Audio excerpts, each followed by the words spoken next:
Today we're going to start to think about coloring in our caricatures.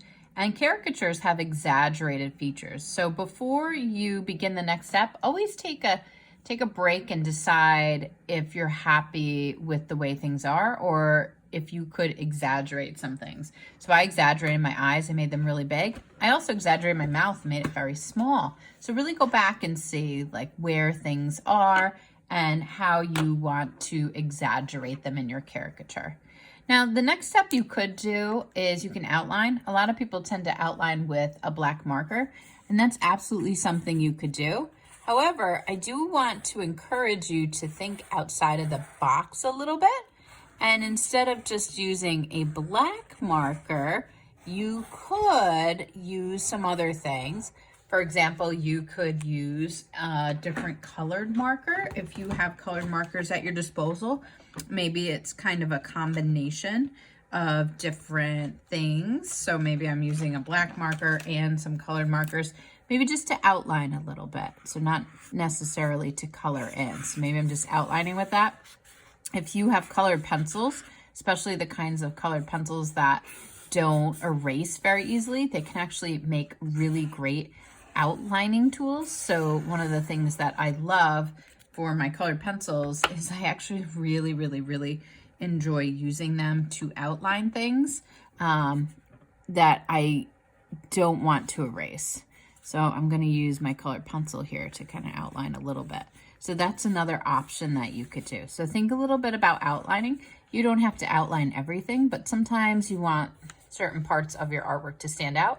And more importantly for me, I think what I'm really looking for here is to have an opportunity to erase some parts of my artwork. So I do want to erase some things here, and it's a little easier with pencil if I've done some outlining. The other thing I want you to think a little bit about as you're doing this today is your line weight. So how thick or thin. So I might go back and make parts of my lines thicker, and we were talking about that when we did our name. As I do my eyes, a little trick, these are all these little tricks that I like to share with you that some artists use, is they actually put like a little round or rectangular reflection in the eye. And I like to leave that little circle or rectangle or reflection there. So that's a little trick I do. You have all different erasers at your disposal. I am going to be using an eraser that looks like an old chewed piece of gum, but it's my favorite eraser. I've had it for, oh my gosh, almost 20 years now. And it's really cool because even though it's $1.50, it's a great investment. And you can see as I'm erasing the places where I went over with marker or colored pencil, they're staying. I'm not necessarily erasing everything, but there's a few spots where my artwork gets a little wacky. So I'm either lightening it, like my eyebrows, or I'm erasing it completely. And I don't know if you can see what I'm doing, but these are my pages in my sketchbook, which are a little thinner. So my hand is holding and splaying my paper so it doesn't get crumpled. So we are doing these in our sketchbook. We'll photograph them, but I am being very cognizant and aware of my paper as I do this. Okay. Now the next step that I want to show you is really the skin tone. And once I show you the skin tone, this can be applied to all areas, including hair and different areas of your artwork. Regardless of the materials you're using, I don't want you to choose one color. Often we associate skin tone with a single color, but if you really look closely at your skin tone, it is a variety of colors mixed together.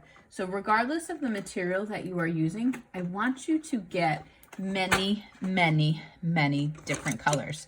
So when I got my colored pencils, I got a lot of them, including, even if you have a really nice dark hot chocolate skin tone, you might want to get a few lighter colors and a few much darker colors. So that goes for everybody. So try and get a lot of lighter colors and a lot of darker colors, even if you have a very kind of fair, creamy, milky complexion or a hot chocolate caramel complexion, get a whole variety of colors.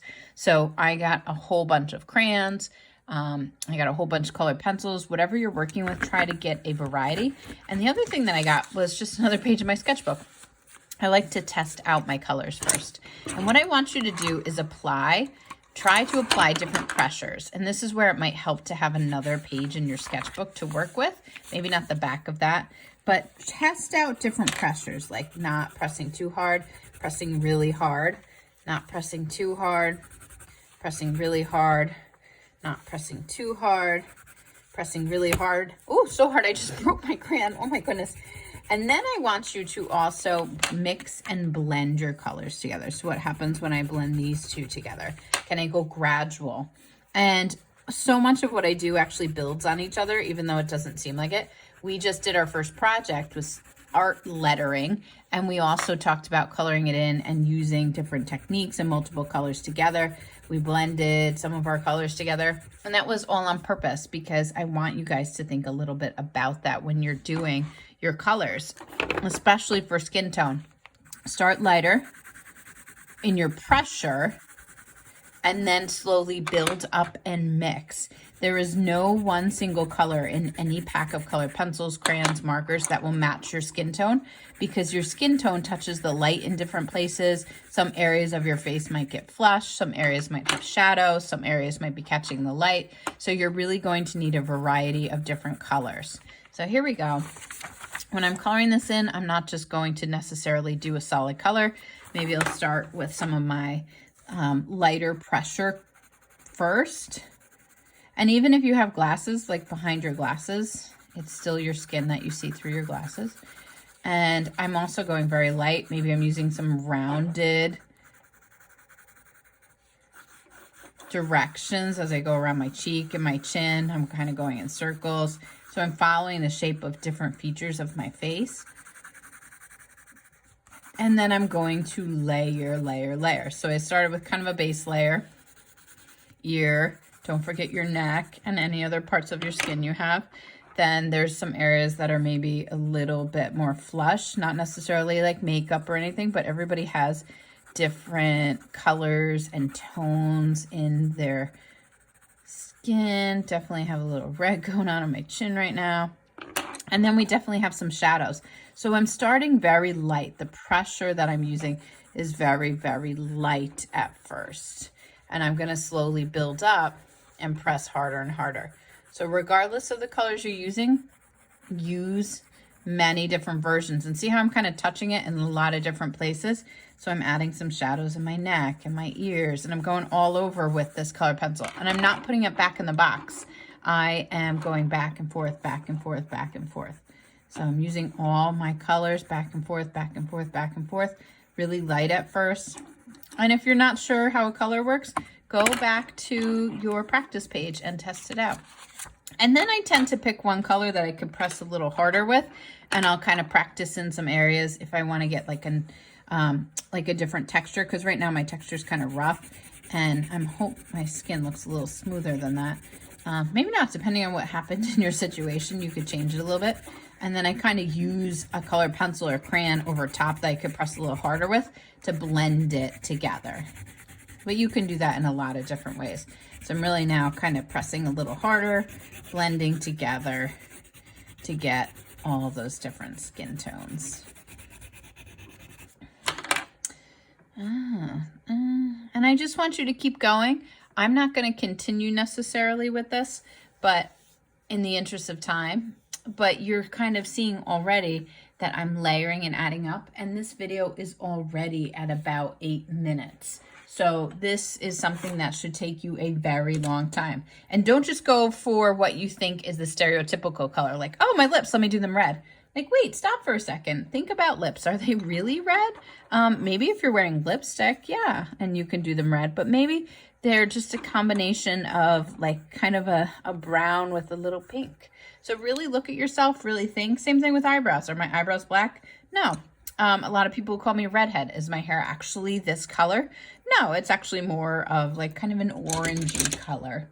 So before you do any particular thing, really think about it and add lots of versions of those colors. So if you take nothing else away today, it's that I want you to have a lot of colors mixing in there. And maybe from far away, people can't tell that you mixed and blended them together, but definitely as you are working, you should have a lot of colored pencils or crayons or whatever material you are using right next to you, because you really want to mix and blend and customize your portrait.